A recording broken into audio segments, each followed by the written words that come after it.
Right. Peace. We live. Moorish America. Thank y'all for tuning in. You definitely gonna want to share this.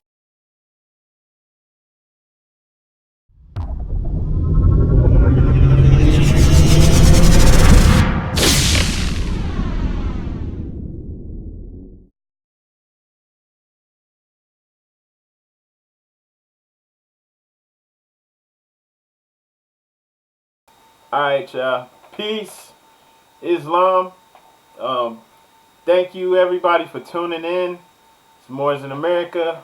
We're live.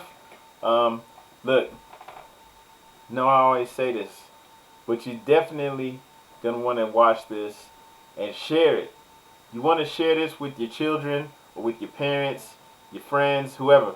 If you know people, who are somewhat interested in this or who may be open to this, but they have questions like, what is a Moor? What does this mean? If you have those questions, we all have questions. None of us know everything, right? This is going to answer a lot of those questions. And a lot of the information in here is going to be good just for people in general to hear, like family, friends, and all that. So this is good. I'm sharing a live radio interview, answering a lot of questions about Moors, how we're indigenous, who the Prophet Noble Drew Ali is, all of that stuff, how it plays in with us here in North America and the adjoining islands, North, South, Central America, all that. So this is real good, covering history on up to modern times, and it's quick. It's not going to be some long, drawn-out, boring thing. It's quick, to the point, keep it moving. So this is definitely going to be great. I'm not just saying that. You've already heard it. We did this live. This is something that you definitely want to share with your people.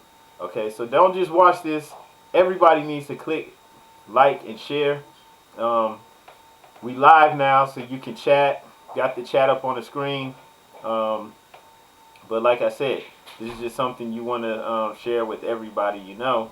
And this is from WLMR Radio, live with Queen Nandi, Power to the People Radio. Shout out to her, Queen Nandi, and to Brother Levi. Peace. I really appreciate y'all for having me on. So thank you everybody for tuning in. We're going to play some Moorish music. Okay? The links to the artists in the description. And we'll go on and let more people join in. But you definitely you want to share this. I mean, I'm not just saying that. Okay? So peace. Appreciate y'all.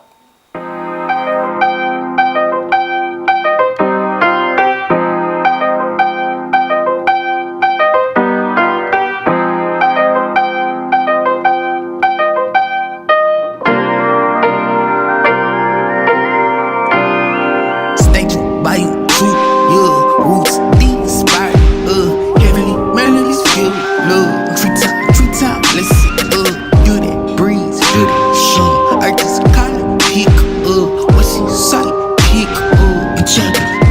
I know trust. Stay true, stay true, stay true. Yeah, by you, stay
true, stay true.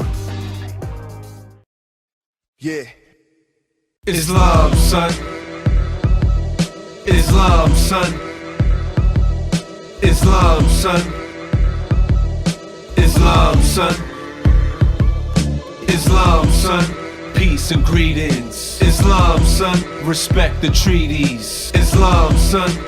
Honor my prophet. Islam, son. Or my Glock get poppin'. You are now listening to the sounds of the real. I spit that boom bap, my style you can feel. My homie hit me up, said my songs give him chills. He lacked knowledge of self, my music help him build. He came home from a bid, was always with the shit. Just a little while, homie fell in love with the blicks. But this, that righteous, that conscious vibration, uplift falling humanity out of the matrix. Give a fuck about your cars and jewels. You can't take it with you when you die.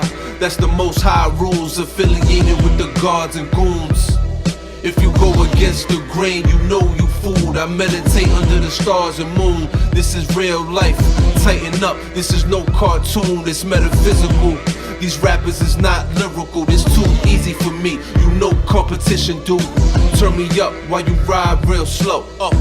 Roll it, light it, let your eyes get low.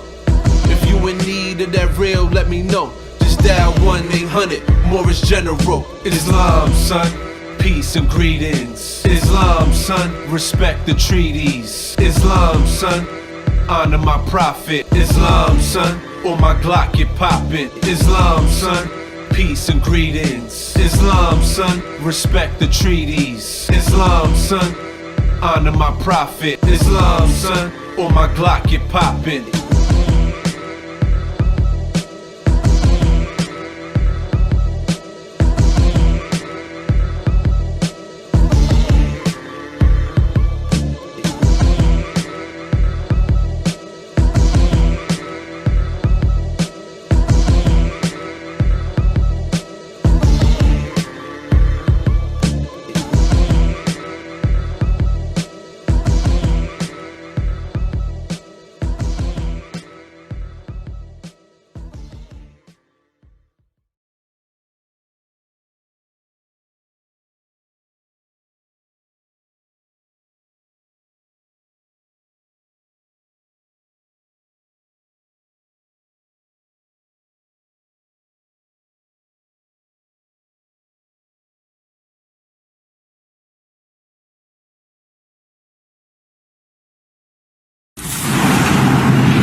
Hey, you ain't never heard nothing like this before.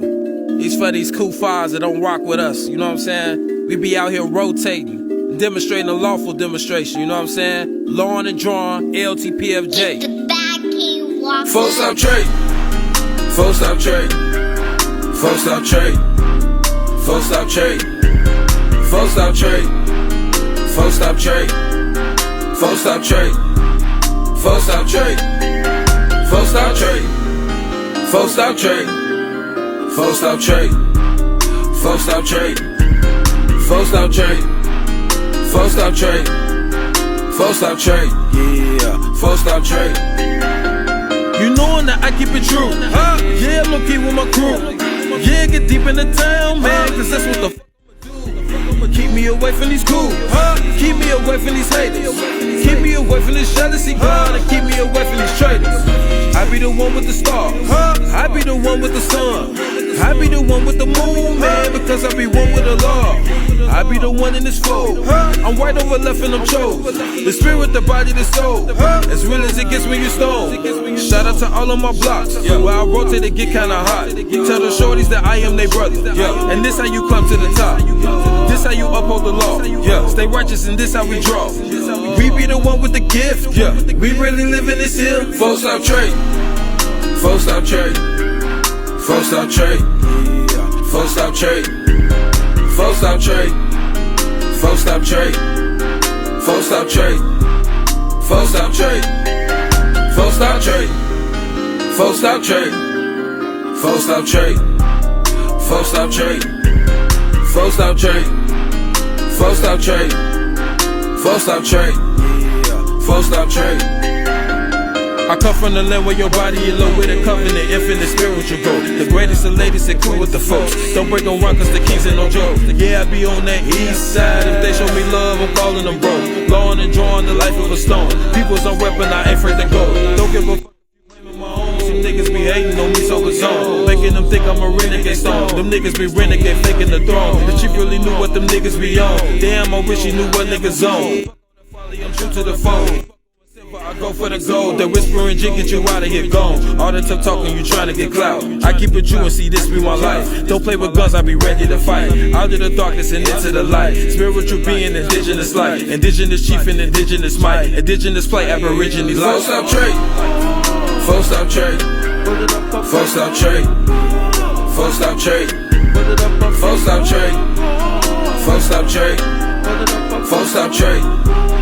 Folks stop trade. Folks stop trade. Folks stop trade. Folks stop trade. Folks stop trade. Folks stop trade. There's a lot of clones out here. Folks stop trade. We ain't no hate. Folks stop trade. They really wanna be us. You know what I'm saying? When they hate on us, they really wanna be us. Lawn and drawing out here. Yes, sir. Shout out to the real ones.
Whoa. Oh my.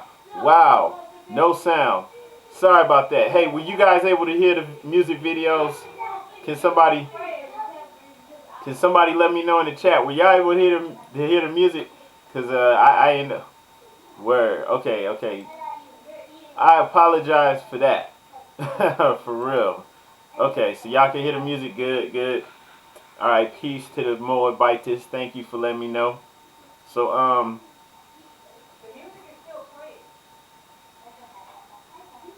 say what? Y'all still hear the music? Yeah, I'm still watching the video. Wait, hold up. Okay. Okay, we good. So, man, things running slow, I guess. Yo, what's good? Y'all can hear me though, right? We good? Okay. All right. We good. So y'all, you hear me though? Okay, Fresh Brew, what's up? Can you hear me though? Good. We good now?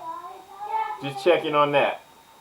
All right. So we gonna get it popping. Basically, we got a great interview coming up right now. Okay. So what I'm gonna say right now though, which I was trying to do, but y'all couldn't hear anything. First and foremost, we give honors. Praise to the Most High Father of the universe, Allah. Okay? We want to give honors to our prophet, Noble Drew Ali, for bringing us our divine creed and nationality, without whom we would not even know. We did not know. We were in a darkened state. We didn't know that our nationality was stripped from us. So we want to give honors to the prophet for bringing this to us, for establishing the Moorish Temple of America, for setting everything up for us. He brought us everything that we need to save ourselves. Okay? We want to give honors to the first appointed Supreme Grand Sheikh of the Moorish Temple of America, E. Millie Ill. If you've never heard of these things, these people that I'm speaking on, you need to go and look it up. We're going to keep it moving. We want to give honors to the current Supreme Grand Sheikh of the Moorish Temple of America, D. Bailey, our brother man, without whom most of us wouldn't even know that the Prophet set up and established the Supreme Grand Council. He actually appointed a Supreme Grand Sheikh before he moved on, before he made the transition. So that is an amazing thing. We also want to give honors to the forerunner to the Prophet, Marcus Mosiah Garvey. All right? And another thing, we give honors to all active Moors out there, especially in the Moorish Science Temple of America leadership. But we also want to give honors to all Moors out there, whether they're in other organizations or not. We consider you Moors. If you're a Moorish American, whether you consider yourself or not, we consider you a Moor, and we give honors to you. Everyone who's active, who's positive, who's prosperous, who's moving things forward. Okay, we all need to work together. So we give honors to everybody. And then, of course, everybody tuning in, especially those who's hitting like and share, who's trying to get this information out there too. We give honors to you. Thank you for tuning in. Honors to all the faithful Moors all over the world, which is something that gets talked about in this video a little bit. Honors to the Moros out there in the Philippines. Honors to the Moors over there in the UK. I see you. Okay? Honors to the Moors in Trinidad. We speaking to y'all. Honors to y'all. Much love. Honors to the Moors in Jamaica. Speaking to y'all too. It's all love, right? So I hope I'm not leaving anyone out. But honors. Much respect. Okay? And so what you're doing right now, you're tuning in to a very important video that's going to answer some questions that a lot of people have, that you might have, but definitely your family and friends will have, and especially if you're trying to let people know about this Moorish American nationality. This is going to cover it. So this is the video that needs to go viral, that needs to get spread all over the world, all over the globe. Okay, this is an interview from WLMR Radio. Want to give a shout out to them, honors to them, honors to Queen Nandi with the Power to the People radio show for conducting that interview, for asking the key pertinent questions, and of course honors to Brother Levi at that station. Much respect to y'all, and we're gonna go ahead and without further ado get into the video. So people, make sure you share this. All right, you see this stuff that's behind me? That's what time it is. All right, it's our time. We have a nation. We are ready. It's time. And I'm gonna share something else with you too for all the Moors out there in Central Ohio. Okay, y'all need to stop playing. Come on, let's do this. You see this behind me? We have a study group, Muslim Mission, here in Ohio, in Columbus. We're doing it. So everybody in Central Ohio, hit us up. If you're in the Toledo area, go to Temple 12 in Toledo, msta12.net. And if you're in Central Ohio, just go to moorishamericans.com. How easy is that? moorishamericans.com. Okay? And you can go there, get the information on the study group when we're linking up, when we're meeting, and go ahead and come on down. You see this logo right here? Well, hold up. Right there. Alright? That's that's the study group. We doing it. So y'all need to come on through and like you can't be an internet more. You can't just be online. I'm not knocking the internet. The internet's great. But I'm saying like it's not like this ain't just like, something that we play around and do. Come in. It's not just for play. It's not just something that we do, just I'm online, I'm super duper more and all this stuff. And it's like, no, this is who you are in real life, for real. Off the internet and on. Okay? And so that's what I'm saying, like with the study group, with the temples, we organize, we build for real off the internet. And if you want to do it off the internet and you're in Central Ohio, what are you doing? If you're not at moorishamericans.com and you're not with us building right here, what are you doing? I don't care where you're getting your information from. I don't care how radical, well, not radical, but I don't care how far out there you are with it. If you're not trying to physically build it for real, with your fellow Moors, you're just trying to do it by yourself like a hermit, I don't know what to say. So don't that make sense? You come, you build with your Moors. We got to do it. Islam. So putting that call out there for the Moors out there in the Columbus area, Central Ohio, okay? So go to moorishamericans.com. And shout out to the Moors down in Texas, Sheikh Moden Bay. He's doing the thing, Moorish Mondays. All the Moors that's in Texas, hit up that Sheikh. He got tons of information. He's been in it for a long time, so he got a lot to say. So y'all stay tuned for Moorish Mondays coming up next Monday, right? Yeah, this Monday. Islam. All right. So I'm gonna go ahead and get back to the interview. Like I said, so you see that behind me? That's what you need to get on if you're in the Central Ohio area. I'm gonna say it one last time: MoorishAmericans.com. How easy is that? That's where you go. You get the information, and you link up with your Moors in Central Ohio. Okay? And so that's it on that. Now on to this interview. Y'all, trust me, it's the info on here is right, and it's it's powerful, and you want to share it. Okay? It might even answer some questions or whatever that you have it. So we're gonna go ahead without further ado and go to that. So y'all just stick around and make sure you click share though. Alright? So we're getting started right now. First, my name is Lloyd Douglas L, and I started a website originally a few years ago called MoorishamAmerican.com, and I would just to share the information that I've been learning over the last 14 years about our nationality. And the way that I came into this was I grew up in Memphis, Tennessee, and I had no idea that there was anything else going on in regards to the actual identity of who our people are. And when I'm talking about the people that are referred to as African American or Black, I met a brother named Elihu Pleasant Bay, and he had a publication company there in Memphis. This was the first person I ever heard to say that, we're not really Black, we're not African American. These are names that were put on us by our colonizers, that they denationalized us, and they did this, to steal our birthright. And so that was the first time I ever came into that knowledge. And so just to fast forward, 14 years, 15 years to today, basically I created that website just to share this type of information, and it evolved into a podcast on YouTube. And I also wound up joining an organization was set up by a person named Noble Drew Ali that's called the Moorish Science Temple of America. It's about 100 years old. And the brother Noble Drew Ali set up this organization because he had wisdom and knowledge and understanding that the biggest plight facing us was our nationality had been stripped from us, right? And we didn't really know who we were. And there's a lot of things that come into play with this.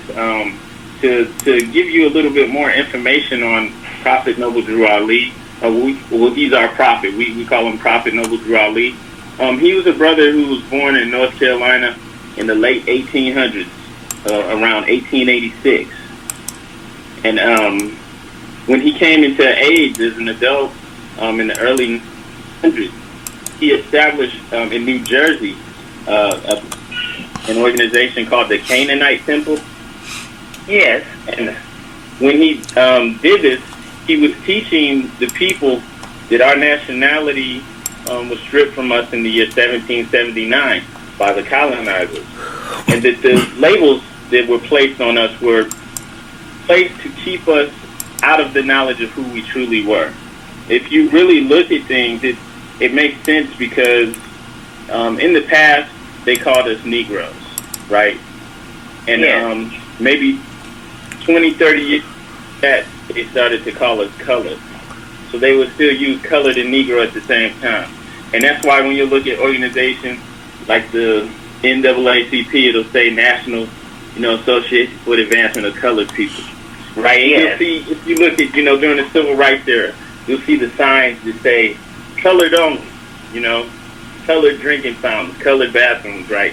So they actually were calling us colored. And on the record, you'll even see that some people, like if you look in your own family, people with different generations, if you look at their birth certificate, your grandfather's birth certificate may say Negro, or it may even say colored. But then yours, depending on your age, may say Black. Yes. Or even now may say African American.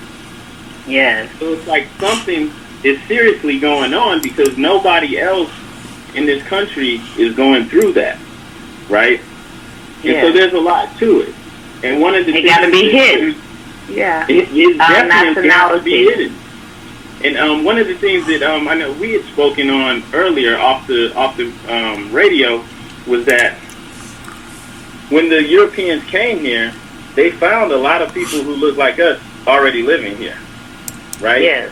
And when you actually do the research and throughout history, you'll see on many occasions the people that they called, Indians, which isn't really an accurate description of who they were. They described them as looking just like us. Yes. The people that, they call African American now. And this is one of the things that actually Prophet Noble Drew Ali had told the people that was that the Europeans found us living all up and down the Mississippi River. We were already here, right? And so to give some information on that, because it's not just good enough for me to just say that they were describing us or describing the indigenous people as looking like African Americans. The founder of Pennsylvania, William Penn, he was actually on the record in his memoirs that he was keeping in his diaries. He's describing the indigenous people, and I'm going to see if I could pull up his exact quote. But he's talking about the Lenape people, okay, on the East Coast in that Pennsylvania area. These are like of the Algonquin tribe. And when he's describing them, he's saying that people like himself and the other colonizers were referring to the indigenous Americans as Indians, Negroes, and Moors. And they were using those words interchangeably. And so around this period, like in the 1700s, 1800s, they would use the word Moor or black of describe people that look like us. Yeah, so they were describing the indigenous people. And William Penn wasn't just some nobody. He's educated. He's an aristocrat. So, and more than likely, he's also a Freemason. So he knows what he's talking about. And so they were calling the people that they call Native Americans now, they were calling them Indians, Negroes, and Moors. And if you really look at what was going on in that time, you'll find that this was happening all over the place. This wasn't just some random occurrence. There's a man who's basically the expert on Native Americans. His name's Jack D. Ford. He wrote a book. You may have seen the book before. You may even have it. It has 3 dark-skinned brothers on the cover. And if you look inside the book, it's a painting of 3 dark-skinned brothers. They have like these collars around their neck, like ruffled collars. They look kind of like what the European royalty would wear. Yeah. And then they have spears. And if you look on the cover on the inside of the book, it says that these 3 dark-skinned brothers they would have called them Negroes at the time. It says that they were Incan royalty, noblemen, right? Yeah. And so this guy, back to the guy, Jack D. Ford, he was a Native American scholar, and he was of Native American descent. And he also has a book where he talks about the connection, between, I guess you could say, the red man and the so-called black man. And he describes various occasions how over and over again throughout people's life in the 1800s, in the 1700s, you have several occasions where people, during their own lifetime, in different censuses, they're being classified Indian, and then maybe 10 years later, they're getting classified as a Negro or as a mulatto. Because this was happening all over the time. Yeah. Yes, because they were doing the census every 10 to 20 years. And as I looked at our family history, yes, they would have Negro color, then black. And from my own self-experience, growing up, my aunties, uncle, my mom preached. Daddy was a black Indian. Daddy was a black Indian. And, go to the cemetery is saying 1800s and something. So you are correct. I'm saying I agree with you as far as the terminology that would label on people of color. And we do not know that we are original Moors. And this land was not called America. It's a whole story behind the name of America. And could you tell us more about Moors in America? Moors in America before it became America. Okay. I want. Definitely. I could definitely speak on that. So what we have today with the Moorish Science Temple of America, this was established by the Prophet Noble Drew Ali to reconnect us to our ancient forefathers and foremothers, right? He was coming here. He had actually traveled the world, and he went to Egypt, and he went into the ancient mystery school. He was made an adept in the ancient wisdom and understanding. And so he had a mission to come back over here to let us know who we really are and to reconnect us with our ancient forefathers. In the book that he prepared, or the booklet that he prepared, is the Holy Quran of the Moorish Science Temple of America. He describes our people, and he says, to paraphrase it, that for the most part, we've been over here so long that we were over here even before the Atlantic Ocean was created, right? Yes. He says that Africa has an ancient name too, and he says that the ancient name was a Mexum. And basically, all of this was a Mexum. The Americas, a part of Africa, to Africa before the Atlantic Ocean was created by a great earthquake. And you can actually do your own independent research and see that there's a lot of things that connect it. Okay, the Easter Island heads. Have you ever seen those giant statues in Easter Island? They're like, usually they're just big heads. You just see big long faces. But now, just in the last few years, I've started seeing more pictures of them where they actually, you can see their body, and they have headdresses on, and the headdresses are red. They're big red, I'll say hats on their heads. And this is one of the things that Prophet Noble Drew Ali actually brought back to us and returned to us, this culture. All of this was connected. This was all part of, from Africa, North, South, Central America, all of this was a part of our ancient dominion. And what you're saying, like how, the Moors go in the Americas, there's no telling. I mean, we go back that far. It's not even just because a lot of people may think, well, you're just talking about the Middle East, North Africa, and the Morocco, and the Moors. The Moors actually ruled Europe for almost 800 years as well, but it goes back even further than that. Okay, and speaking on that again, there was a book written by a man of European descent called Queen Mu and the Egyptian Sphinx, and it's written by this European man named Augustus Le Plongeon, right? So he's not writing this to make us feel good about ourselves or who we are. He's just writing about ancient Mayan history and their connection to an even more ancient culture. And he called this culture in the book the land of Mu. Some people may have heard of an ancient land that sunk called Lemuria, which is supposed to be even older than Atlantis, right? So even that name, Lemu, Moor, okay? And in this book, he describes the royal of an ancient culture called the Incas. The Incas were in Peru, in South America. I'm gonna give you a quote from that, where he's talking about the noble class, and it says,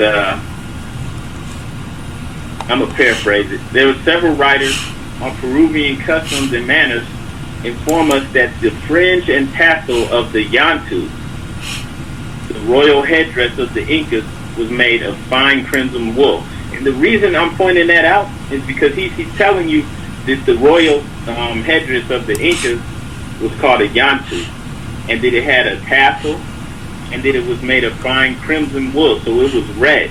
It was a red hat with the tassels on top of it. Yes. Okay? So it doesn't matter if they called it a yantu, that's a fez. So that means the ancient Incan nobles, not just everyone, the royal class, were wearing fezzes. And then, like I was speaking earlier, the Easter Island heads, you can look that up. They actually have these red royal headdresses on, and they carved it in stone. You know, and they made sure, because a lot of times the paint, you know, something's thousands of years old, you won't even see the paint on it. So more than likely, they used for it, maybe that rock itself was red. They wanted to make sure that you know that they were wearing fezzes. You can even see this in ancient Egypt. And also, back over here again, carved in stone, you have giant Olmec heads. And the Olmec, that's the name they gave to the ancient culture. Yeah, the pyramid builders in Mexico. They too have a headdress on. There's some stones, it looks like they have maybe a turban wrapped around the bottom and then tassels on the top. Okay? Yes. And so this is an ancient connection to the land that has been going on.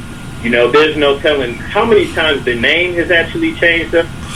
Just like that headdress that I was talking about, the Royal Incas wore, they called it a yantu. They didn't call it a fez, but it's still a fez. You know, and they're still Moors. Even if they didn't call themselves Moors, they didn't use that word.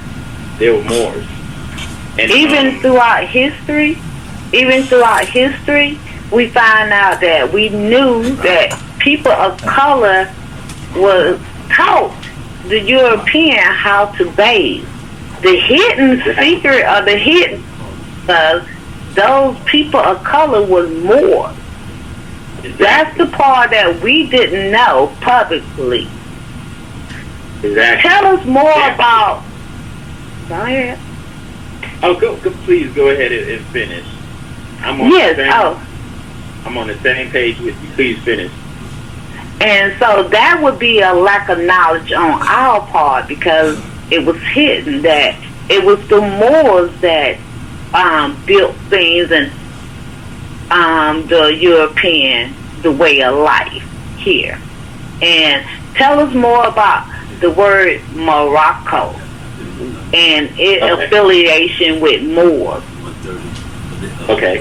All right. So if you just looking at recent history, you know, Morocco, that would be the modern name that we give to the nation that's actually in North Africa. But if you go back even 400 years or 500 years, the actual Moroccan kingdom would be more than just in North Africa. Because you had you had several Moroccan powers, several Moroccan, I guess you could say, kingdoms. All right? You had what we were talking about earlier, the Moors ruled Europe for 800 years. So from 711 to 1491, they ruled, and the heart of that kingdom, for the most part, was in Spain, what they call Spain now. Right? Back then, it was Al-Andalus. Okay? And so, throughout history, have had expansion. So you even had Moors in the Philippines, right? For a while, that was an Islamic nation. And you still have people there today that practice Islam, even though the Spanish came and pretty much, you know, converted them all to Christianity. But you have, even there's an awakening like going on here, where there's a video with the Filipino president is saying, we're not Filipino. They don't want to be named after King Philip anymore. We're Moros. We used to be Moros. So the Moorish Empire expanded almost the entire globe. Okay, so that term Morocco is relative. You know, we can say that it's not just limited to the present day Morocco over there. You know, even an argument could be made that the empire was connected to what we call the Americas, North, South, and Central America today. You could literally make that argument. Yes, and as far as the first president, John Hanson, study shows that he was a Moor. So back then, go. I've seen that as well, and I can't really speak on because I don't have any concrete proof that he was a Moor, but I definitely have heard about that as well. That before they established the official United States with George Washington, there was I believe 7 or 8 presidents, and they had the Articles of Confederation. So before they had the Constitution, they had 8 presidents. And John Hanson possibly was a Moor, and then also maybe 3 or 4 other presidents as well. But what I can speak on with certainty is that, and there's something I just shared online I want to share with you, but in the 1800s, okay, you had Moorish, you had people who were obviously, what they call African American today, who were in Senate, who were running things, okay? And this is not even, rulers of the world. Yeah, rulers of the world. That's not even something that could be disputed. It's fact. It's been backed up, and we have proof of it. And there was one case that I was just reading about in Yorktown, in New York, right?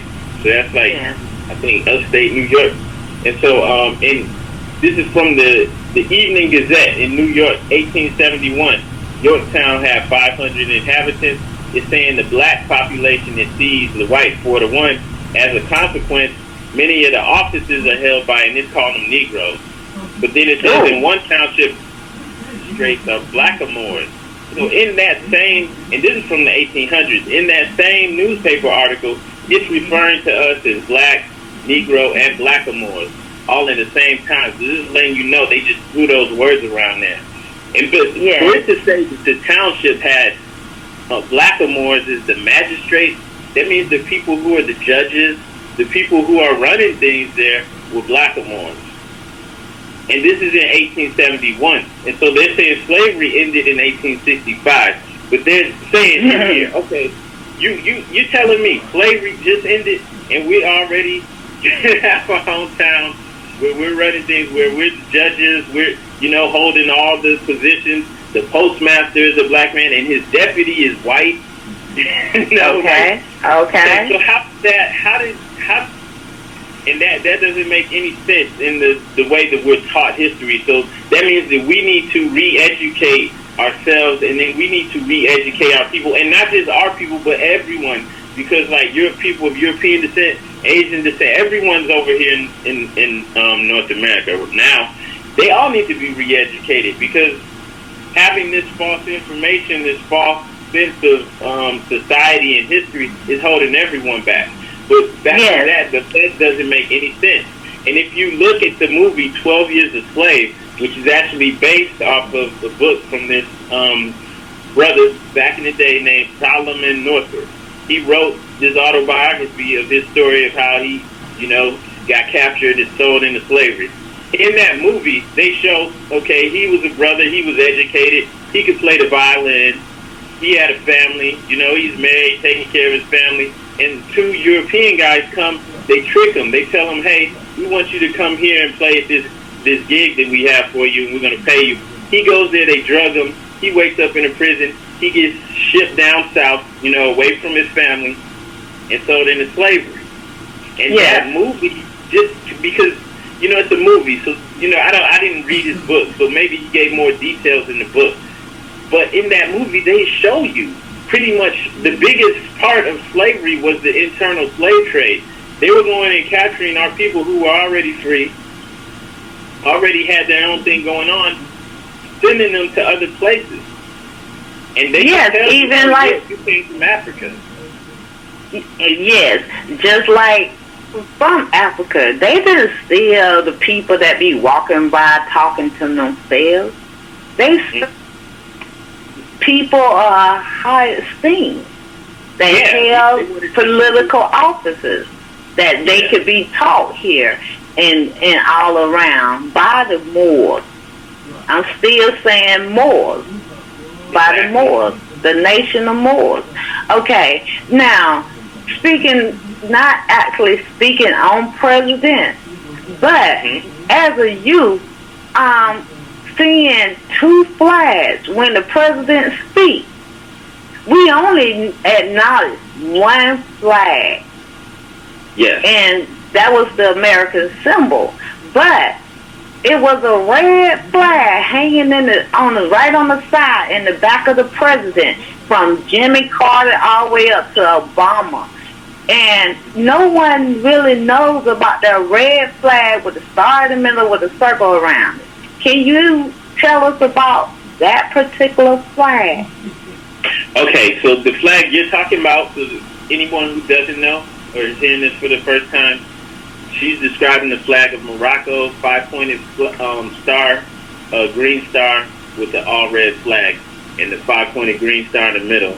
And that's the flag that the present country, nation of Morocco, uses as their flag. But when you look through back through history, you find out that they haven't been using that flag for long.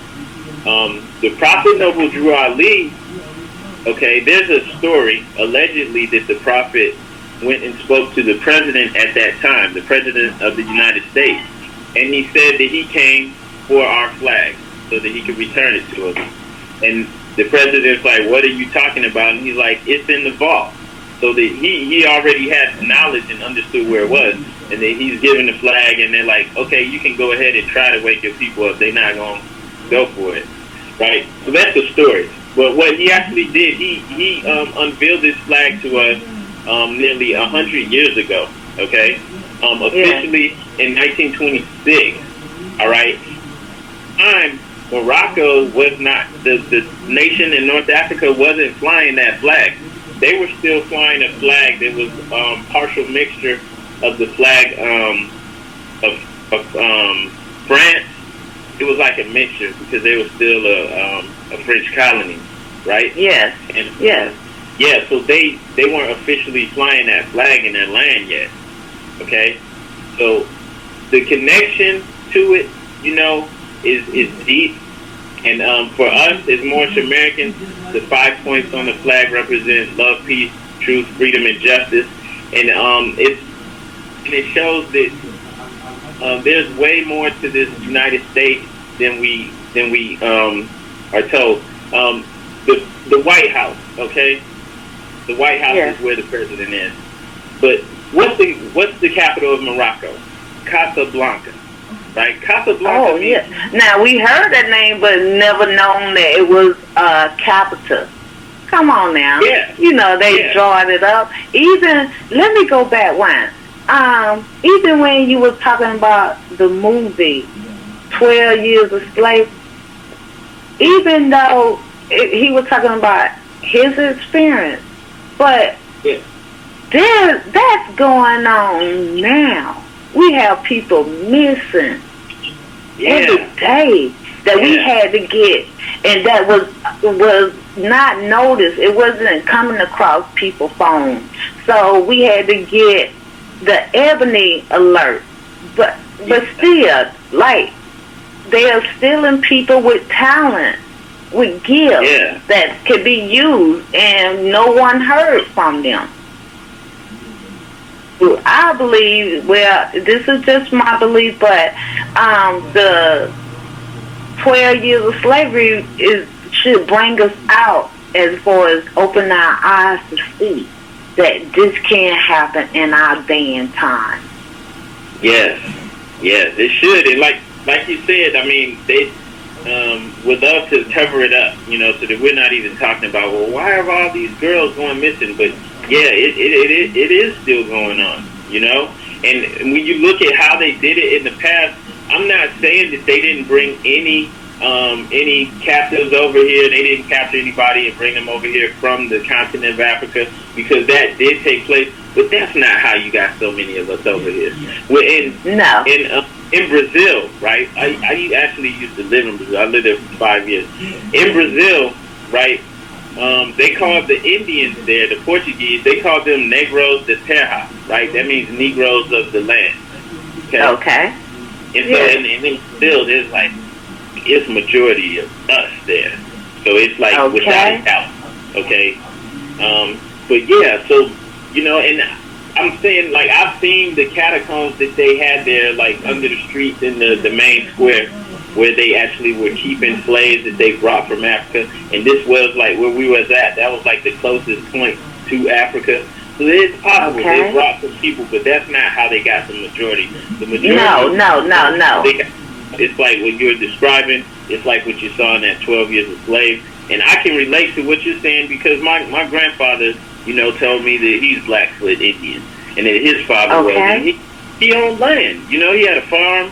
You know, it doesn't make sense, you know, for us to be in these positions, you know, with how you having black judges and black senators, and then especially in the South, you know, like in Louisiana, you know, in places like this where slavery was legal, how are they still having, you know, black legislators? And I'm using that term black, even though that's not correct. Yes, people of color. Everybody doesn't understand what I'm talking about, but Moors, okay? They have Moors in office. So how is this occurring?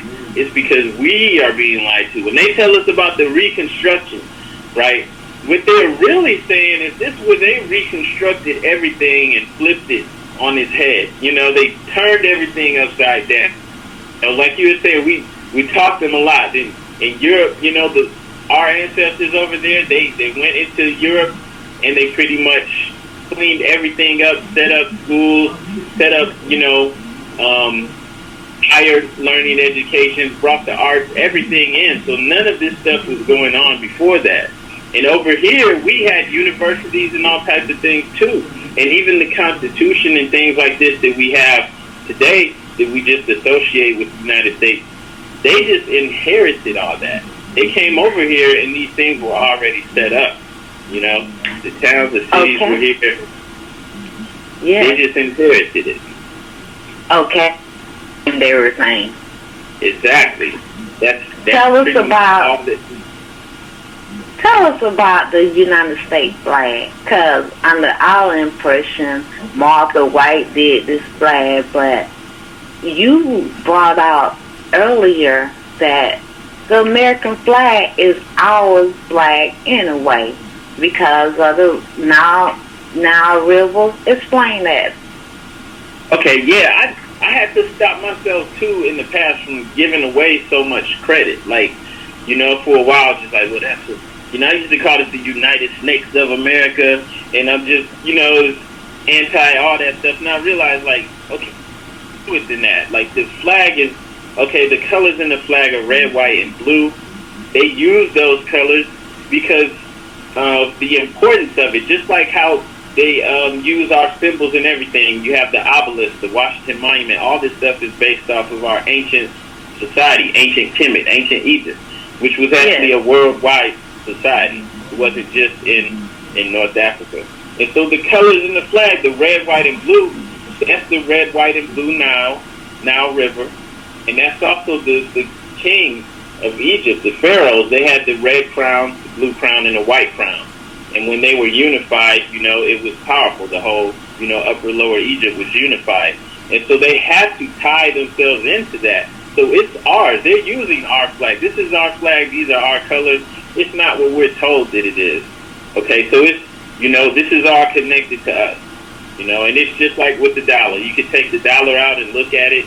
You'll see the holding the... Everybody take a dollar out. Everybody take a dollar out. And let's see. Okay, so if you take that dollar out and you look at the back of it where you see there's two seals. There's one with the eagle, and I believe, I'm not looking at one, but I believe he has 13 arrows in one claw. Okay?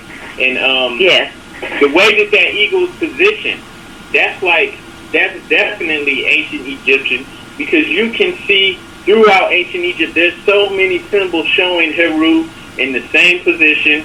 There's a circle head or under the eagle's claw, and that represents Ra. You know, so you have Heru or Horus and Ra right above it, and that's an ancient Egyptian symbol, and it's unmistakable. But then the other one with the pyramid with the eye of Ra, in that or the third eye that's in that pyramid capstone, that's undeniably Egyptian. They can't even lie about that, right? That's just so blatant.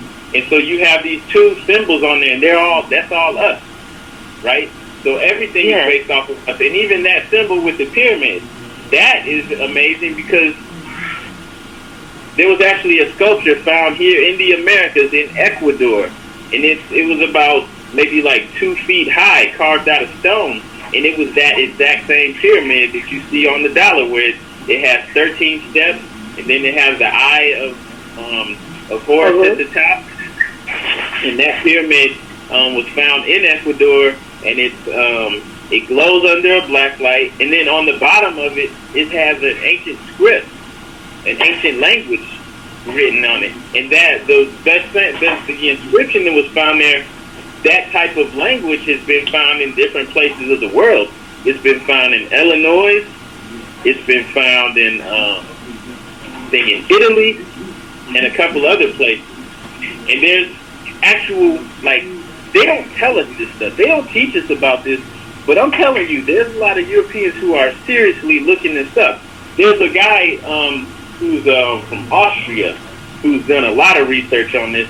And they put money into it. They've got people who have been able to translate it. And the only reason they have been able to translate it is because they're able to, with some people from tribes in Berber tribes in North Africa who still have connections to their ancient language, and they are able to translate some of these texts. So they know that these texts that were found on that pyramid, it looks just like the one on the dollar that was found over here. It's been found in Illinois and other places. They know that there was an ancient language, a worldwide culture. All right? And this really, the thing about that, though, is that the Prophet Noble Drew Ali already taught us all this. In the Holy Quran, he tells us this. He teaches us that we had a culture, he teaches us actually that we came over here and established land here, that we're connected. And that we established part of the dominions, part of the kingdom over here. And that it's been over here since before the Atlantic Ocean split up. So if we understand that, and we understand our connection to the ancient, then we know that we're Moorish Americans, and we already know this is ours. All right? And that's why they want to hide it. They want to keep that. They have to, the people who do run things, they have to hold on to aspects of our culture because they're basically just the custodians of it while we're still asleep. You know?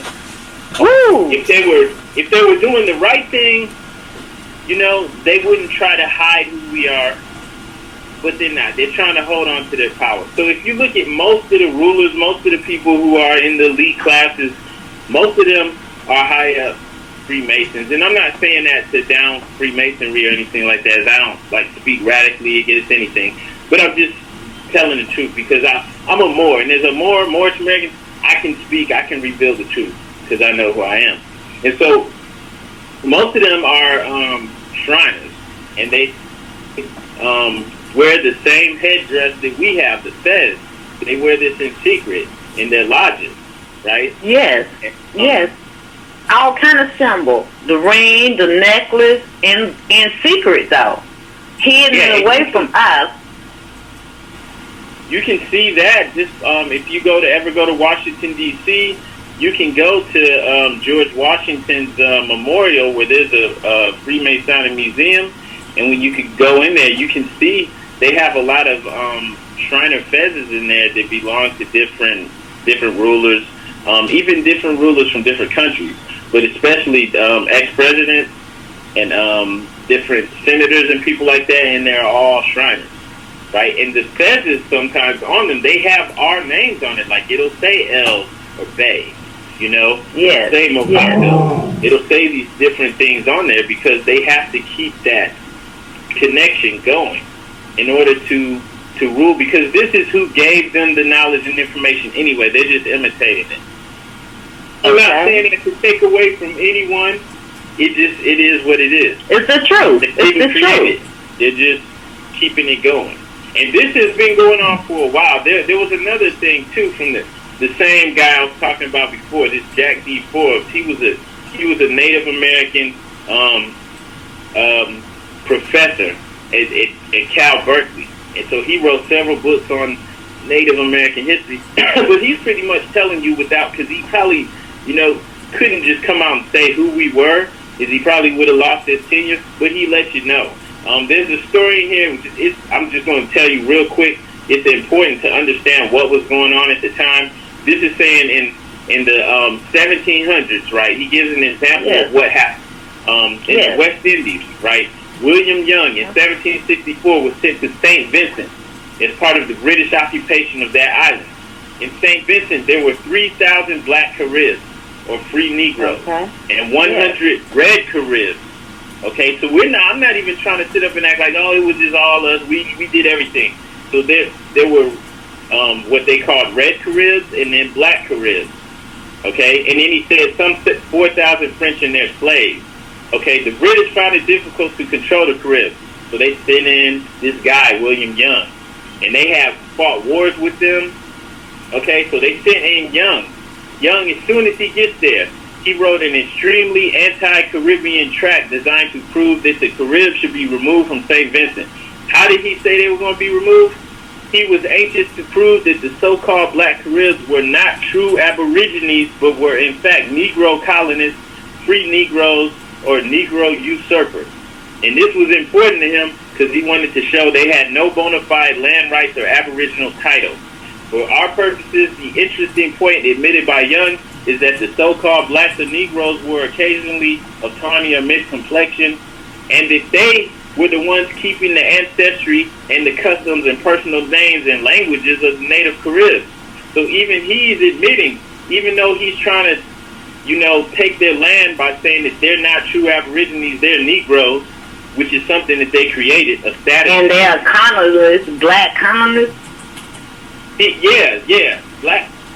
So he's admitting though that they keeping the customs and the name else, But and the term. See, a lot of us don't realize, because some people may have heard of Moors before, and they're like, "Well, I don't get with that stuff." Them saying they're not black. It's like, look, black is not what we think it is. It's a term that was created, or Negro. They used to say Negro, but black, Negro, African American all mean the same thing. It basically alludes to slavery.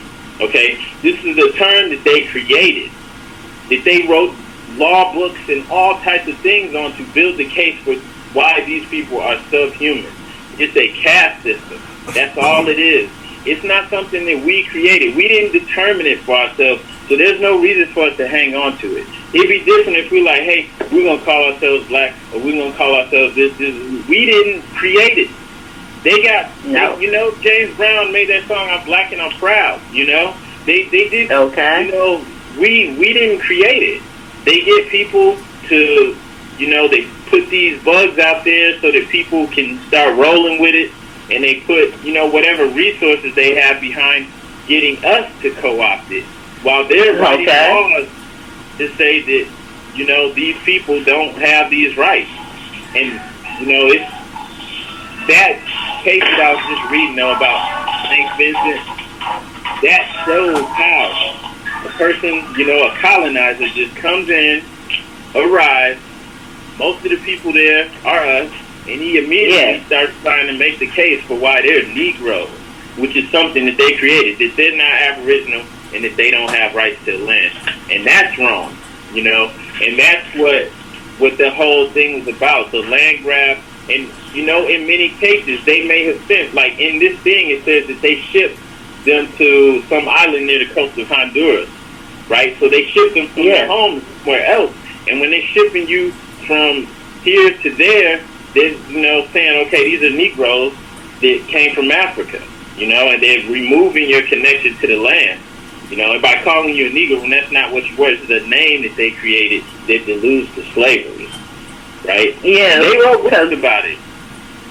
I can believe it. And you mentioned earlier, first black, the essence of color, because we know we can mix all the colors together and get black, but black is it's just a substance of color, essence of color. And you mentioned that they have studied us. Yes, they've been studying us for many years, years, uncountable years, in order to know about all the things that we see, from the Pope to the swine, whether it's the hairdressing or the fez, the tassel. Yes. They have studied everything about Moors in order to adapt the way of their life or their secret life. Even though we have this problem where it seems like man is hated in America, but they kept everything that was black, their culture, their belief, they kept that under cover or behind closed doors. So tell us, why is it so important for us to know our nationality? In order to be conscious, you got to know who you are. Know thyself.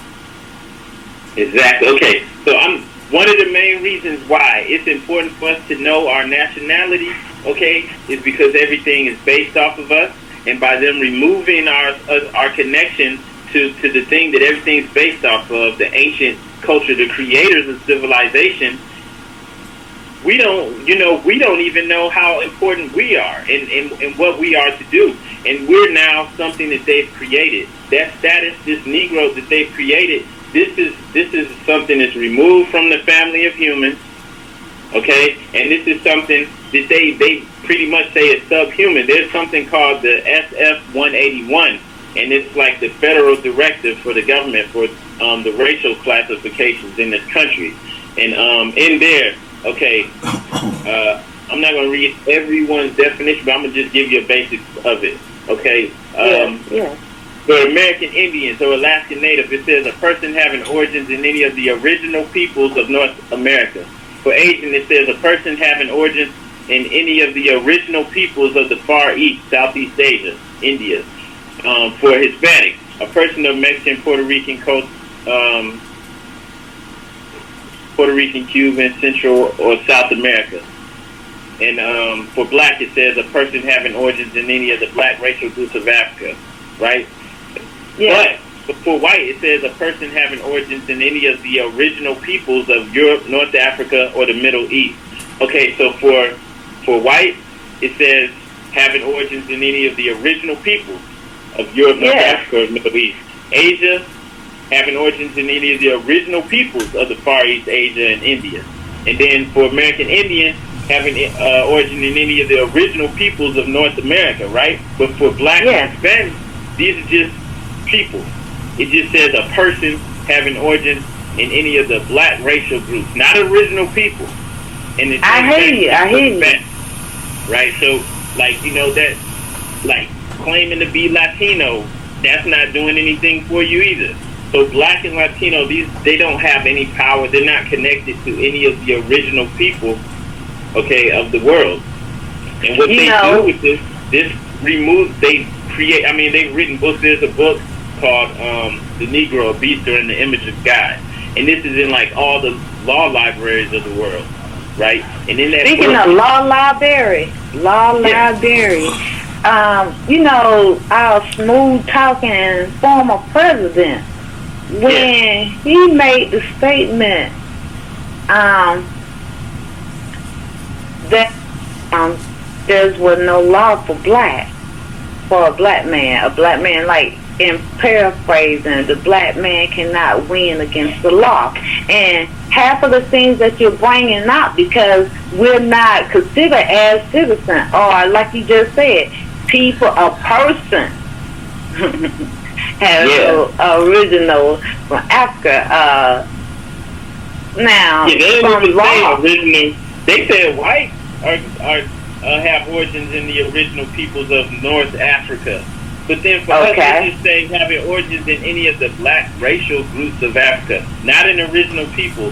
So this is something that they created. And so this means that you're still willingly going under a label that alludes to slavery or of a possession, just something that they own perpetually. And so this is how come, like, in the 50s and 60s, instead of fighting for human rights, we're fighting for civil rights.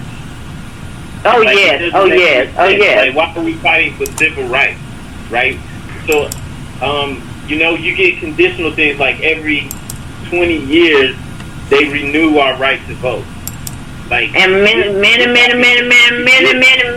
people of color do not know this fact. And when I bring it out, I'm like, you know, how your vote count? So then your vote, because somebody got to sign for you to be able to vote. That's not freedom. yeah, and you know, it's sad because they actually, you know, some people were talking about it a few years ago, but, you know, of course they weren't talking about our Moorish nationality or how we were stripped of anything, because I saw a few people in the mainstream talking about it, but they, you know, they didn't really hit on the real issue, and it's sad because, like you said, what kind of, you know, man and woman doesn't have these rights? You know, they have to approve us every 20 years. That doesn't make any sense, you know. But when you understand this, you get it. And it's like they removed us, and we can't willingly go under this anymore. It's been past time for us to do what we're supposed to do, you know. And this is what the Prophet Noble Drew Ali brought. He reconnected us to who we are. Okay, so it's like we don't have to come and overthrow the government and do all this stuff because it's ours. This is all set up for us. Everything that they're doing now, you know, as far as civilization is concerned, okay, it's for us, so that we don't have to start all over at square zero. Who wants to do that? So it's like, okay, well, we have everything set up now. We have government. We have all these things, so that we can start to get ours back together and rule like we're supposed to. We're supposed to be at the head of things, not at the end. And that's why they want us to be black or African American, because this means nothing. It's something that they created, and it doesn't connect us to who we are, the ones that they're pretending to be. You know, even within their names, like in the Shriners in the Masonic Society, they have the High Potentate and all these different things that are really ours, that they all patterned and moderned after. They all patterned these things. They modeled them to ancient society and how we run things. Queen, so the Prophet Noble Drew Ali did. Queen, he established. I'm sorry. Queen, we have 5 minutes. Yes. Okay. Okay. Great. Continue.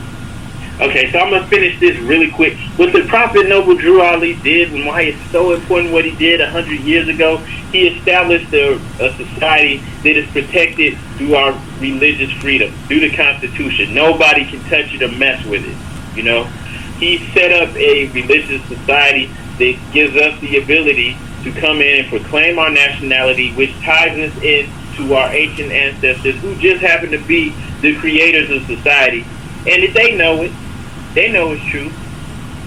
And this ties us back into that, which takes us out of the status that they created for us. And now, when we participate, we can do it for real. Like, we have a Congressional Black Caucus, but they don't really have any power. But now, we can participate at the legislative level. Now, we can get people in office, and instead of them just coming and singing and dancing for us, and not, you know, getting anything in return, we can demand things in return just like everyone else does. Now we can participate and run businesses and do things just like everyone else. Instead of our neighborhoods having everyone else able to come in and set up shop and make money off of us, you know, we can start to run things ourselves.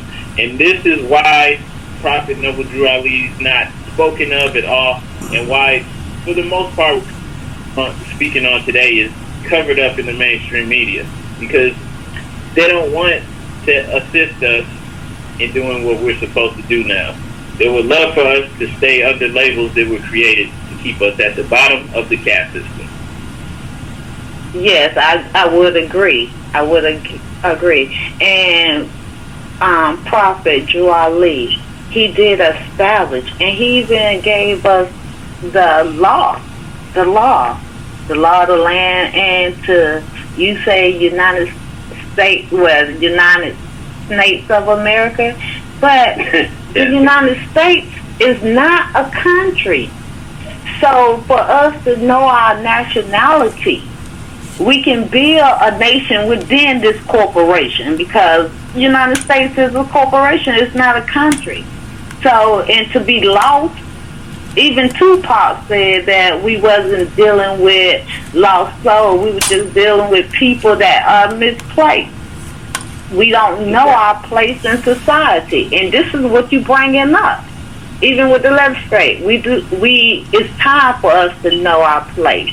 And even when they be putting up posters like we're not going nowhere, we built America, which is a true statement. And from what you just brought out, this is our country. We shouldn't have to leave nowhere. You even brought up as far as the White House. All of these things is ours. The Moors already was settled in different places. Look, they left us evidence. They left us evidence to know and to be observant. And I thank you for your time for explaining the two flags that we see behind the president now. Yes. And Morocco. And that the secret that's been hidden from people of color. That we wasn't Indian, which is false name, Negro, which were made up, that we were actually Moors in this land and all over the world. So I thank you for your time, and we will we will be talking again to continue this conversation. If there any other last words you want to say before we end this show today? I just want to thank you for having me on. I appreciate you. Appreciate you as well. I just forgot the owner's name, but I appreciate you. Thank you all for having me on. For anyone that wants any more information, you can check out the website moorishinamerica.com, and I would advise everybody go find the Moorish Science Temple of America near them. You can go to mstofa.net. So when you agree you can also join us on Facebook. We have a group on there. You can just type in the search Moors in America, and you'll see the Facebook group. A lot of great information shared in there. Yes, would you agree that in order for one to be conscious, which is coming out of sleep, that what you were saying, we will sleep and we're waking up now to not overdose, but to conquer the land and the different political office, that they was only here as custodians until we woke up. So in order to be conscious, you have to know your nationality in it with that one. Definitely. You can't move forward. Every civilized people have their own laws and ways that they conduct themselves by, so we can't continue to go as African American or black. What does that mean?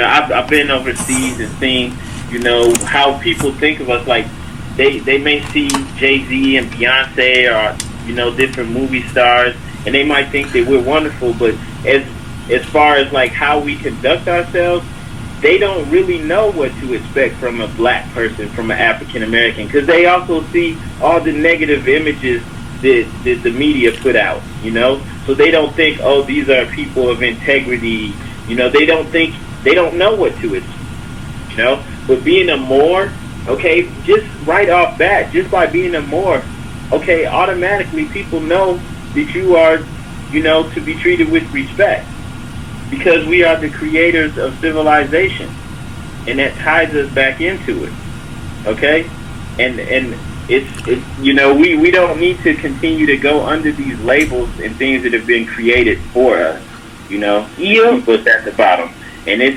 just brought out a point. Though. 30 seconds. Got 30 seconds. It's a lack of respect if you do not know who you are. It's a lack of respect. Exactly. And other places. Yeah, we have to be more, because we're so much more. All right, we're not anyone's creation. We are the creators of society. We still create. To this day, we create languages. They call it slang. We're the most creative people on the planet. Okay, and so we need to tap back into that. That's where our true power lies. I also wanted to tell everybody too that we're on Instagram, just at moorishinamerica.com. and also on YouTube as well. Got Moorish American. Peace, love, and light, my friends. Peace, love, and light. All right, peace and love.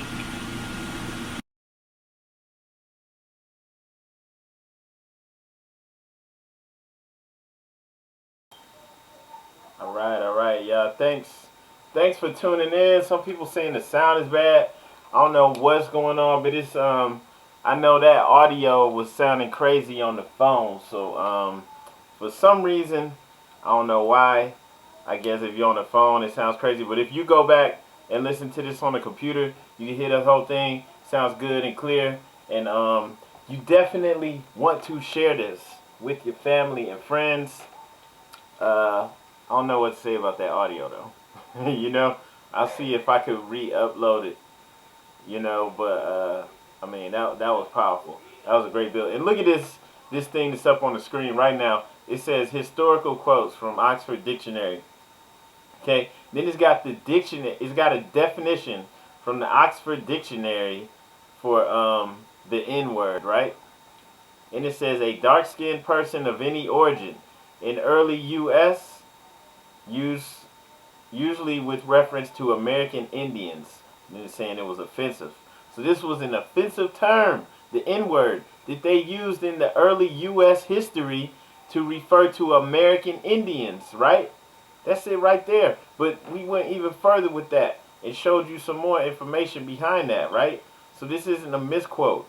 You know, this thing right here is giving quotes. This relationship, 1857, this relationship with Polynesian N-words. The native genealogists would probably scout with indignation. If you go to the Vanuatu, is it Vanuatu? Vanuatu and Fiji and a bunch of islands, Polynesia, you know, out there in the Pacific. Nothing but Moors, right? And then it says 1899. We came here, and they're talking about in the Philippines to lick the N-words, right? So, like, I mean, it's telling you right here, right? A dark-skinned person of any origin in early U.S. use, usually with reference to American Indians, right? Talking about the definition of the N-word. And that is not a misquote. I'll show you something else too, just to verify that for you. Just in case you still, you know, on the fence, you still don't know if this is real or made up or whatever. Look at this. We got some scientifical definitions. Carlos Cueva Marquez said several isolated but concordant facts permit the conjecture that before the formation and development of the three great ethnographic groups, a great part of America was occupied by the Negroid type. Right? And here you can see some of them right here. Here's a painting. And these are like Incan royalty. Right? Remember, they were wearing the yantu, the fez. Right? Great crimson wool with a tassel on it. Black tassel.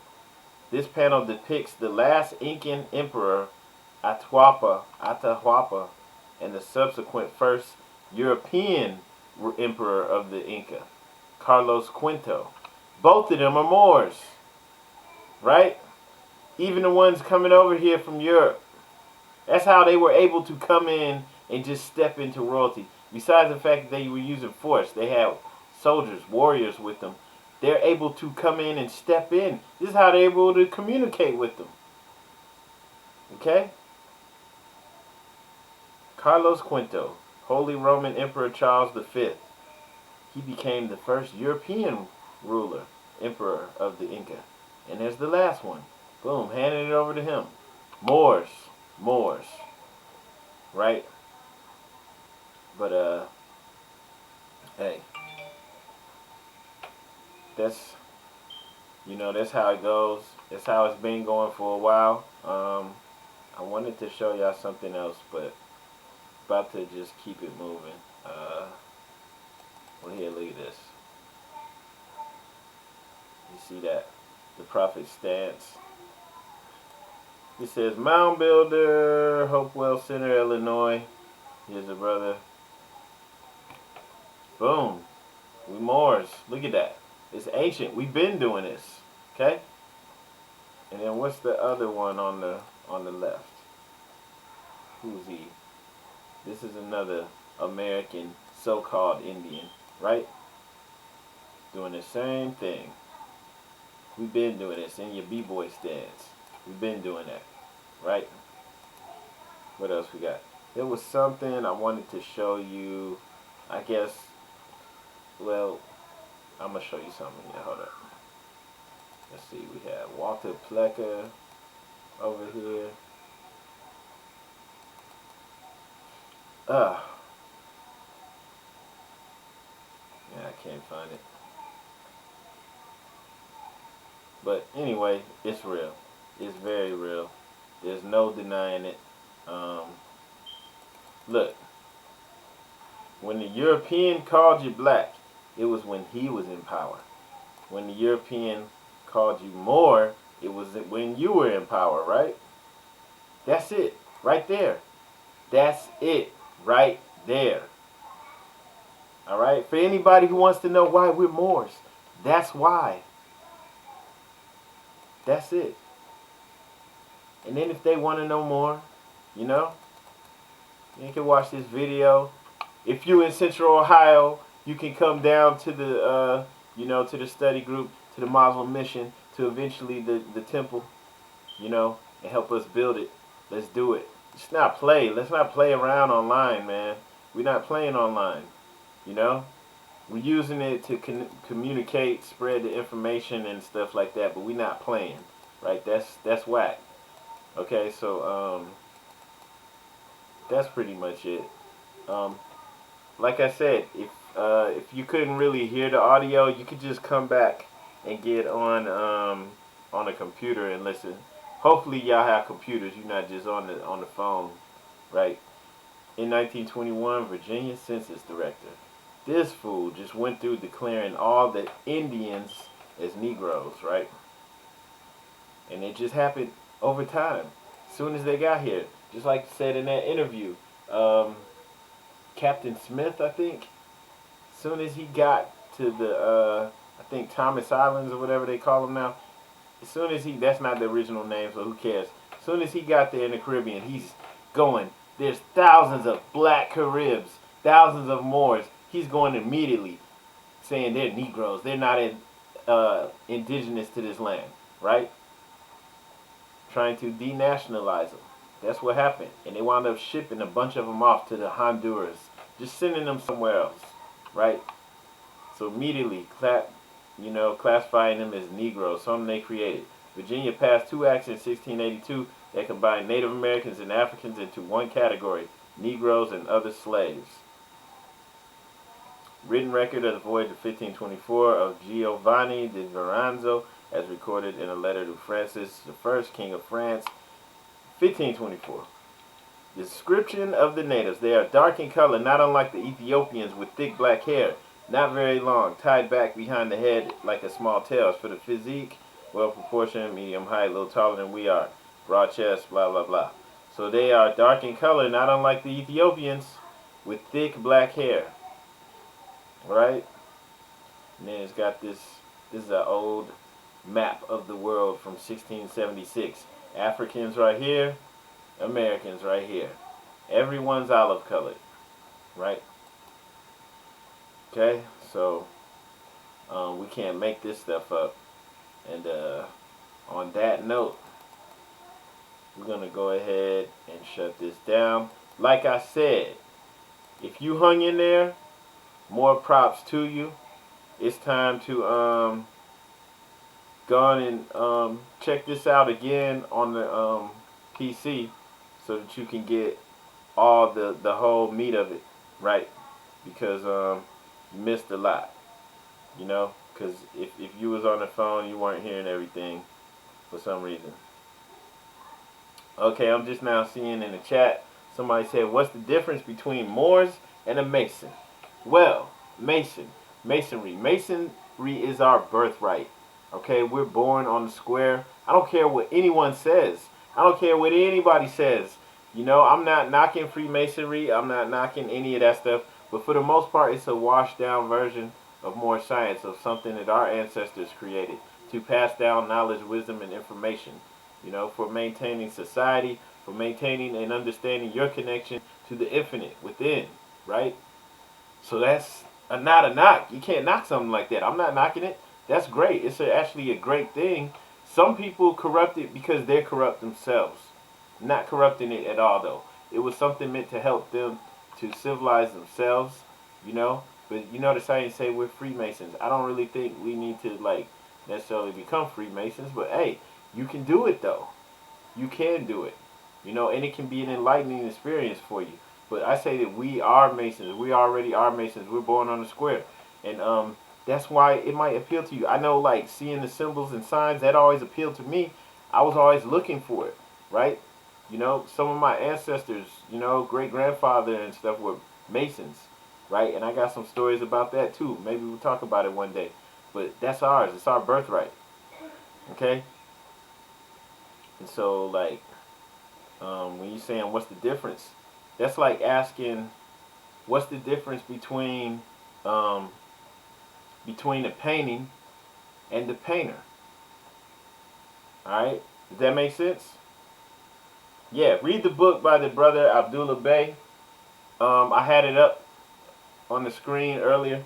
But yeah, Moors and Masonry. And then he wrote another book. I'm going to just say The Square and the Compass because the title's real long. Check those out. Just go to moorsandmasonry.com or .org. And check out the interview with him. It's on this channel. Rewind back, go through the archives, check that out. But yeah, so you asked what's the difference between the Moors and the Mason. Well, that's like asking what's the difference between the painting and the painter, right? What's the difference between the painting and the painter? Well, the painter created the painting. He created it, all right? Or a system of painting. Say he came up with a style or something, you know, artwork or something like that. He created the system, right? He created it. So, you know, our ancestors created masonry, right?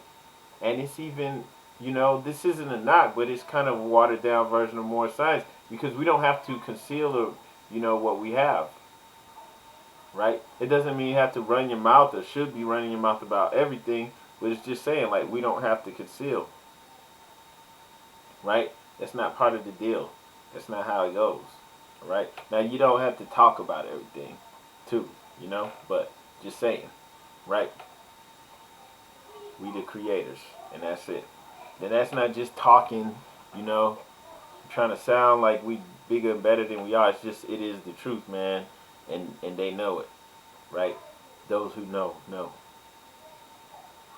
So that's just like the Moabitess said, the prophet said, be yourselves. That's all you have to do, all right? Our ancestors, you saw the video. Hopefully you were able to hear the audio. You see what we, you know, some of the things, just the tip of the iceberg of how long we've been here. You know, in chapter 47, in the ancient dominions of ancient Egypt, the capital empire, right?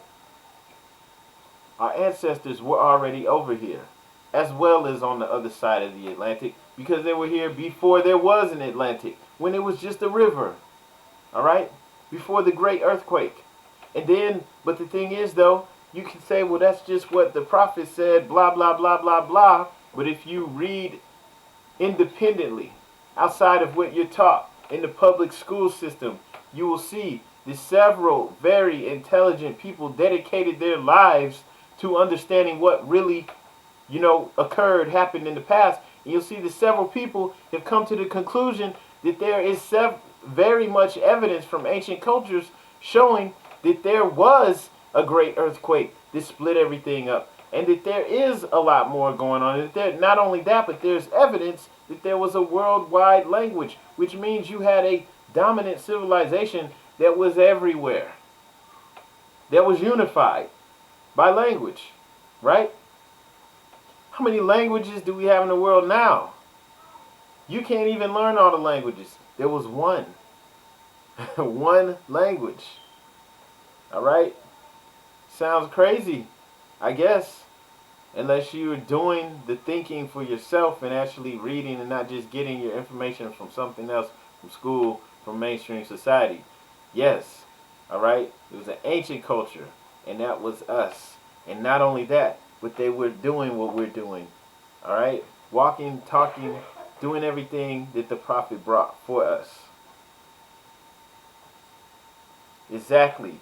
Like the brother Bay said in chat, the liberal arts and science, all of these things, none of this was going on in Europe. They were in the Dark Ages. We don't say this to disparage anyone. If anyone's watching this and getting offended, I'm sorry, because we're not trying to attack anyone. I put that out there like all the time as a disclaimer. I'm not trying to disparage anyone or try to make anyone feel bad to big up ourselves. We don't have to do that. That's not what it is. But that's the truth.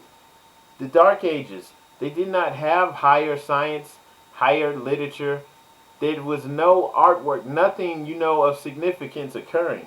So all of these things, science, arts, this was all brought by the Moors. How were they able to do so? Why did they have lighted streets and running water and things like this that you wouldn't even think that they would have in the 800s, 900s, right? How was this able to occur? Because you're talking about the Moors dealing with a culture that it spans back beyond Atlantis, Lemuria, And this is the type of wisdom that they're dealing with. So there's no telling what kind of technology they had going on there. All right? Okay? All right? And a lot of times when we're looking at Greek and even Roman information and things in history, sometimes those Greeks and Romans were Moors as well, right? It could even be argued that Latin was a Moorish language. Okay? So, like I said, hopefully you were able to hear the audio, but fear not, if you were listening on the phone and you couldn't hear, all you have to do is watch this on a computer, because we were checking it out. It was working just fine on the computer. When I saw the person in the chat say about the audio, I realized it was sounding crazy on the phone, but that's just a phone thing. I don't know what's up with the phones. But that interview is powerful. That's definitely something to share because, it may answer some questions that you have, but definitely people who are new to the information, they need to check that out. All right? They definitely need to hear that and check that out. And just like that quote that I was holding up earlier, when the European called you black, it was when he was in power. When the European called you Moor, it was when you were in power. Okay? That's the biggest difference right there. Okay? Why would you want to go under something? He will gladly, swipe you with that slander, with that horrible title that was created to keep you at the bottom of a caste system. Okay? And yes, the Phoenicians were Moors too, for the most part. Right?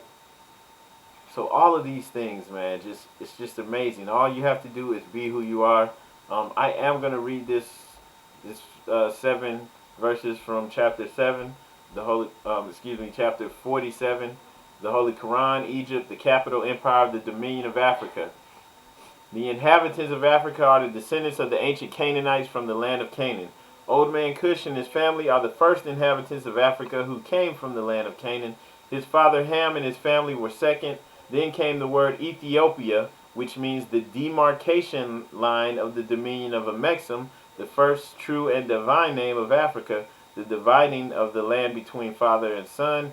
Yes, Ethiopia is not the original name. It's Abyssinia, would be closer at least to something that people would have been calling it back then. The dominion of Cush, northeast and southeast Africa, northwest and southwest, was his father's dominion of Africa. In later years, many of their brethren from Asia and the Holy Lands joined them. The Moabites from the land of Moab, who received permission from the pharaohs of Egypt to settle and inhabit northwest Africa, they were the founders and are the true possessors of the present Moroccan Empire. With their Canaanite, Hittite, and Amorite brethren who sojourned from the land of Canaan seeking new homes. Their dominion and inhabitation extended from northeast and southwest Africa, across Great Atlantis, even unto the present North, South, and Central America, and also Mexico and the Atlantis Islands before the great earthquake which caused the great Atlantic Ocean. And that's why I was reading from Queen Mu, that book, Augustus, whatever his name was, Le Plongeon. Augustus Le Plongeon is European dude with a long white beard. He was not like writing this information in here so that you could see your connection to the ancients and see that they were Moors, you know, but he's putting it in there. He's telling the truth. In that whole book, he's talking about the Maya and their connection to the ancient Olmec, the ancient Lemurian, ancient Lemantis, ancient Atlantis cultures. That's what Queen Mu and the Egyptian Sphinx is about, right? And in there, he tells you about the Yantu, the fez that the ancient Incan nobility were wearing, the royal class of ancient Peru, the Incas. They were wearing fezzes. I don't care if they call them Yantus. Dude, I could call this a Yantu too, but it's still a fez, right? And especially if you're talking about thousands of years ago, 2,000 years ago, 3,000 years ago. If you're talking about, like, you know, going back millennia, people, the royal class were wearing fezzes, okay? And the prophet is telling you that he's bringing us back in line with our ancient forefathers. That is the connection. That is how we are linked back in. And then, if you saw that video and heard it, you see that the dollar on the pyramid is the same as that one that was found over here in Ecuador. That glows under black light. 13 steps, Eye of Horus at the top. And we're tied right back into that.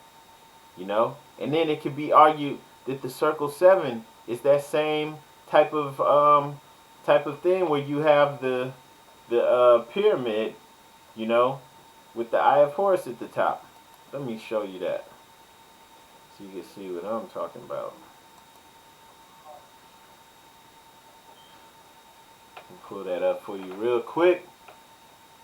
Well, not real quick, but on that note though, we're about to get on out of here. I'm gonna show you that and then move on. Like I said, you can watch this and hopefully you'll hear that audio. You know, again, you could just look at it on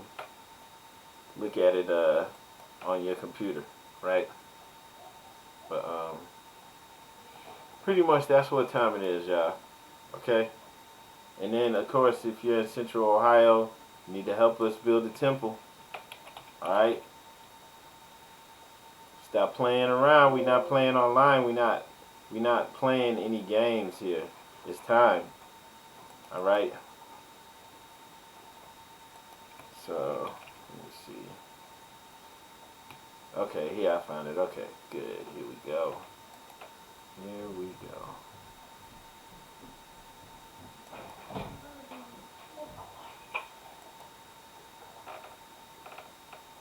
Right.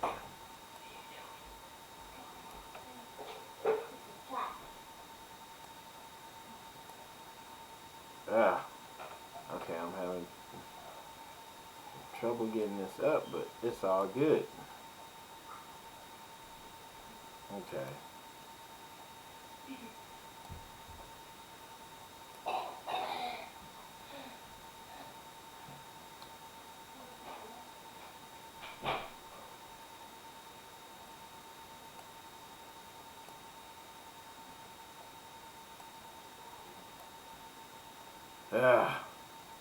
Alright, here we go, here we go.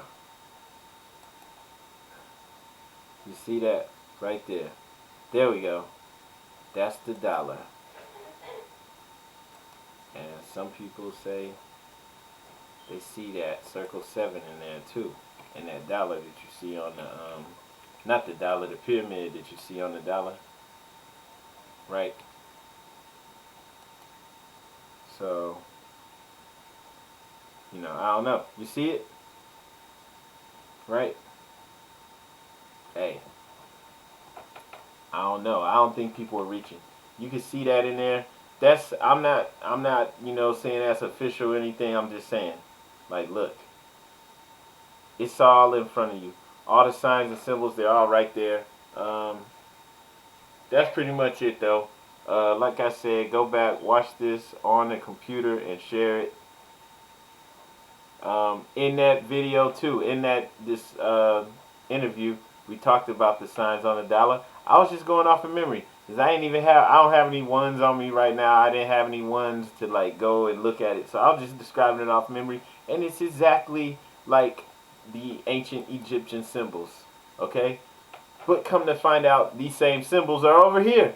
But come to find out, Prophet Noble Drew Ali already told you that when he described the ancient dominions, the capital empire, Egypt, it was over here as well. Okay? So, hey, I'm good on that. You know, I'm good with what the prophet brought. All right? And I don't need anybody else to validate that for me. Okay? And so this is what I wanted to share with y'all. On this note, finally gonna go ahead and get off of here. You guys just make sure you share this video though. That's the only thing I ask, is that everybody shares this. Well, you can go to the Patreon account and become a Patreon to help us get the word out, get the message out. Also help make this book, alright, because that's going to be powerful as well. And to bring this to as many people as possible, alright? Because if you're watching this, more than likely you see how important this information is, okay? And this needs to go mainstream. Everybody's held back by not understanding and moving properly, alright? So on that note, we're done. Y'all just make sure you click like and share and watch this on the computer, alright? Oh yeah, you know what? I am going to show y'all something. Yeah, we're going to hold a raffle, right? But I'm going to give you more information on that on the next video, right? We do have Fez caps. Let me see if I can show you those for the people who never even heard of that. Hang on. Let me pull some pictures up. We got those. That's like just like a baseball cap with a tassel on it. And it's got like Moorish symbols on it. It's got the universe under the brim. We have fezzes too, just like the one I got. Alright. Kind of maroon, crimson color, just like the Yantu, right? The official joints. So you can go and sign up for those at moorishfez.com. We're almost ready. We're just taking orders information, you know, like sizes and all that stuff. So you can go to moorishfez.com and go on and sign up to get official Fez. Okay? No point in getting them from European Freemasonic organizations anymore, right? Right? So definitely go and check that out, moorishfez.com. And hang on. Let me pull this up for you too. Let's see, for those who, you know, if regardless of where you're at in life, like if you're trying to be more successful, you want to get more out of life, definitely need to go to 40daymastersystem.com. And I'm going to say where the site is actually under construction. But go on there, click buy now, download the 40daymastersystem.com, right? It's an incredible system that we created years ago, right? Just to help people alter their lifestyle, alter their programming, right? Reprogram your mind. Powerful system. And it only takes 40 days to, you know, make a change in your lifestyle, in your reality. So you definitely want to check that out. And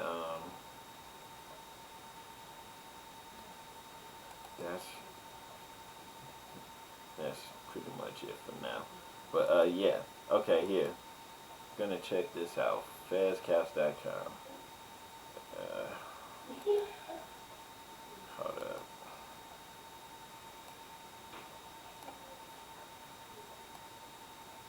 I guess we're doing too much up in here now.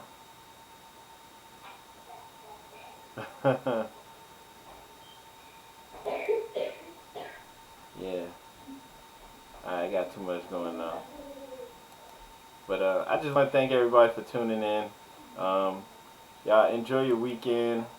Thank you everybody for coming in. Hope y'all enjoyed the video. Make sure you share this. That's it.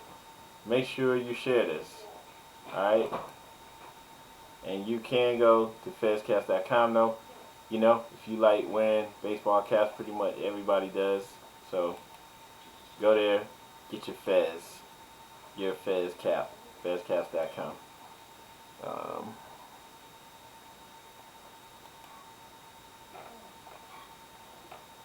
And also, before you leave, make sure you hit like and share. Alright?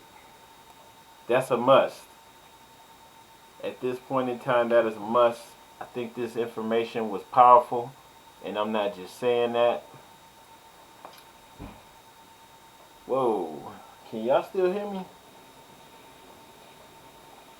I think I got too much going on now.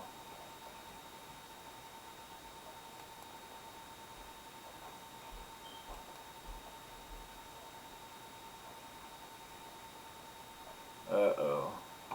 Yeah, the live stream just froze up. What the heck?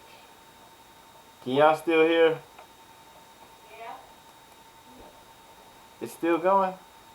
Yeah. What you see?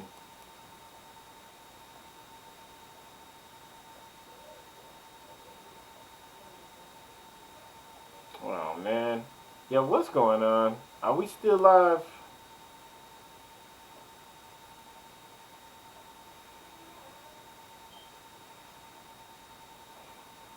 Okay.